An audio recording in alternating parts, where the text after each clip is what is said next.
Hello and welcome back to Ganesh Institute channel.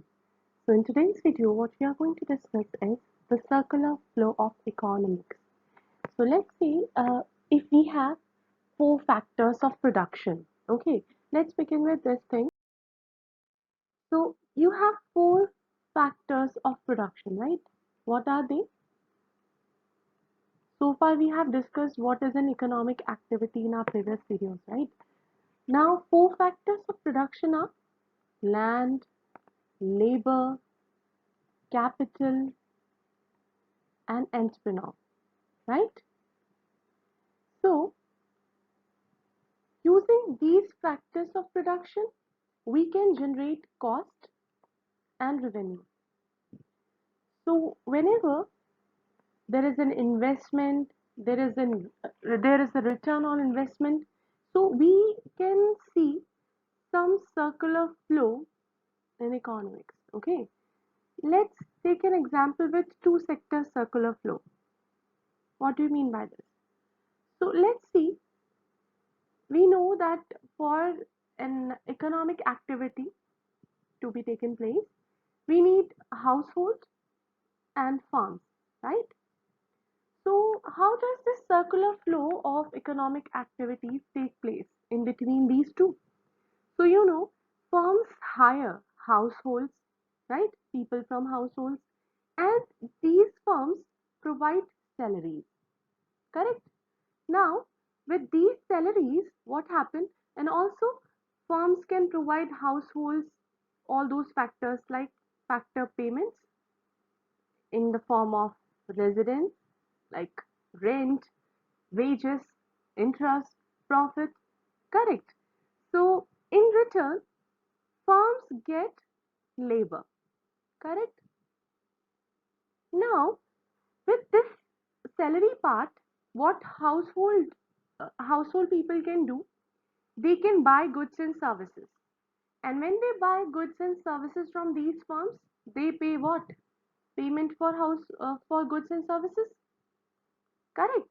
So in this way, we can see everything is revolving around this. So households and firms are the two sectors, and we can see the circular flow in between these two. Now, if we talk about the circular flow for three sectors, so now three sectors are, we already have got households and firms. Okay, now there is another part to be played by government. Okay, so what is happening in three sector circular flow? Basically, households. Initially, what is happening? Firms are providing salaries to households, correct? Now, with that thing, what households people can do? They can be hired by government also. So, from government, they can get their payments, right? Those payments in the form of salary or transfer payments, correct? And in return, they can pay the tax to the government, correct? Apart from that, we can have some financial institutions or sectors where households can invest, right? Invest their savings, and these firms can take those investments, can take the help of those savings in the form of investment, correct? So that what they can do, they can use that in terms of many things like infrastructure and all in development. So, and we already know that these firms are providing what? Corporate taxes to the government, and government can also buy from these firms, correct? They can also buy, purchase goods and services from the government, from the firms, correct? So, in this way, we can see that households are getting salary from firms, right? And then households are providing labor to the firms and also paying for goods and services. So in this way, this three sector circular flow is there. Now if we talk about four sector circular flow hypothesis, then what is there? So in four sectors hypothesis, what we have got in addition is, so we already have got government, we have seen it in our three sector also. We've got households, we have got firms. Now what additionally is there is rest of the world. So now you might be wondering how we can add this rest of the world into a particular nation's economy, right? So basically, if you remember, we have already covered these three aspects, right? How firms are giving salaries to households, and with this salary, households are paying taxes to the government, and they are purchasing goods from the firms, right?